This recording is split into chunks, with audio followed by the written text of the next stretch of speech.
এখন প্রচণ্ড শীতের সময়, আসলে এই সময়টা আমরা ব্রুডিং করতে নিয়েছি। আমরা নতুন করে একটি শেডের জন্য 1200 মুরগি উঠিয়েছি, এবং শীতের সময় ব্রুডিংয়ের যে মূল সমস্যাটা আমার মনে হচ্ছে, আমি সেটা শেয়ার করার জন্য মূলত ভিডিওটি আজকে তৈরি। এখানে দেখতে পাচ্ছেন দুইটি ব্রুডারে আমার 600 1200 বাচ্চা রাখা আছে, এবং একটু খেয়াল করলে দেখবেন এই জায়গাটায় বাচ্চাগুলি দলা হয়ে আছে। যদিও আমি একটা ইনফ্রারেড লাইট উপরে দিয়েছি, এবং 4টি বাল্ব জ্বলছে 200 ওয়াটের 200 ওয়াটের 4টি বাল্ব জ্বলছে, এবং ইনফ্রারেড লাইট থাকার পরেও মুরগিগুলি মাঝখানে দলা হয়ে গিয়েছে।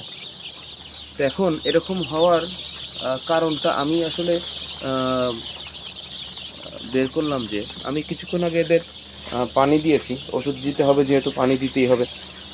পানি দেওয়ার সাথে সাথে এরা পানির উপর ঝাঁপায় পড়লো। আসলে পানি খাওয়ার পর এদের গাগুলি ভিজে গেল। গা ভিজে যাওয়ার ঠিক মিনিট খানেকের ভিতরে সব একত্রে হয়ে গেল।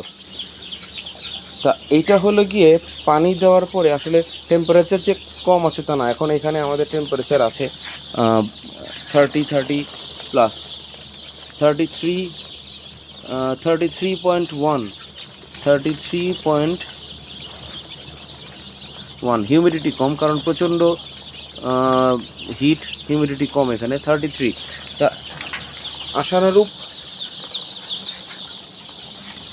টেম্পারেচার এখানে আছে, কিন্তু হিউমিডিটি যেহেতু কম সেহেতু পানির প্রচুর চাহিদা।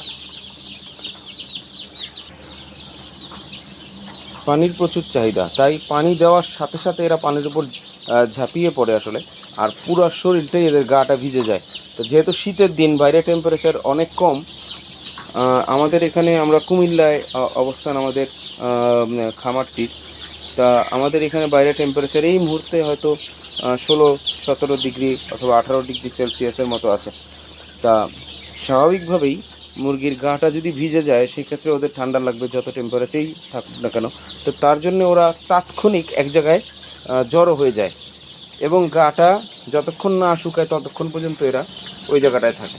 তা আমাদের কাজ হলো, আমি যেটা করলাম আসলে সেটা হইলো যে পানিটা দেওয়ার পরে আমি অনেকক্ষণ এখানে দাঁড়ালাম, এবং পানিটা যখনই খাওয়া শেষ হয়ে গেল আমি পানির পাত্রগুলি, মানে যখন দেখলাম সব বাচ্চা পানি খেয়ে নিয়েছে, আমি পানি থাকার সত্ত্বেও পানির পাত্রটা সরায় নিলাম, এবং এদেরকে নাড়িয়ে চাড়িয়ে শুকানোর জন্য তৈরি করলাম। এরা শুকানোর পরে এখন আস্তে আস্তে এরা আবার নর্মাল হয়ে গেল। তা আমার মনে হচ্ছে যে এই শীতের সময় টেম্পারেচার যেহেতু কম থাকে, তখন পানির পাত্র খুব বেশি সময় আপনি দিয়ে রাখতে পারবেন না, কারণ ওদের গা ভিজবে, এবং গা ভিজলেই ওরা এক জায়গায় দলা হবে। তাতে কি হচ্ছে, একসাথে যখন জড়ো হয়ে থাকে তখন দুর্বল বাচ্চাটি আসলে আর সার্ভাইভ করতে পারে না, সে মারা যায়। এইখানে একটি বাচ্চা আমি দেখাই আপনাকে, এই বাচ্চাটা দেখেন।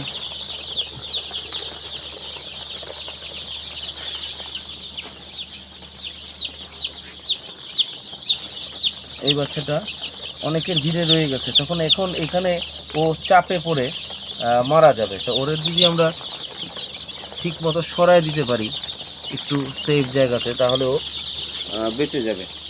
তো এই ছিল আজকের ভিডিওটিতে। আসলে একেবারে শীতের সময় ব্রুডিংয়ের যেই পানির ব্যাপারটা সেটা নিয়ে আলোচনা করলাম। পানিটা দেওয়ার সময় সাবধান, এবং দেওয়ার পরে খুব বেশিক্ষণ না রেখে পানিটা সরিয়ে নিতে হবে, তাতে মুরগিগুলি খুব বেশি একটা ভিজবে না, আর ভিজলেও ওরা আবার তাৎক্ষণিক শুকিয়ে যাবে। আর যদি পানির পাত্রটা রেখে দেই তাহলে ওরা ওই পানিতে ভিজেই থাকবে, এবং ঠান্ডা লাগবে ঠান্ডাজনিত কারণে, এবং একসাথে দলা পেকে থাকার জন্যে বাচ্চার মর্টালিটি বাড়বে। তো আশা করি ভিডিওটি আপনাদের ভালো লেগেছে, আর ভালো লাগলে আমাদের সঙ্গে থাকবেন এবং আমাদের সাবস্ক্রাইব করে পরবর্তী ভিডিওটি দেখার জন্য অনুরোধ রইল। ধন্যবাদ সবাইকে।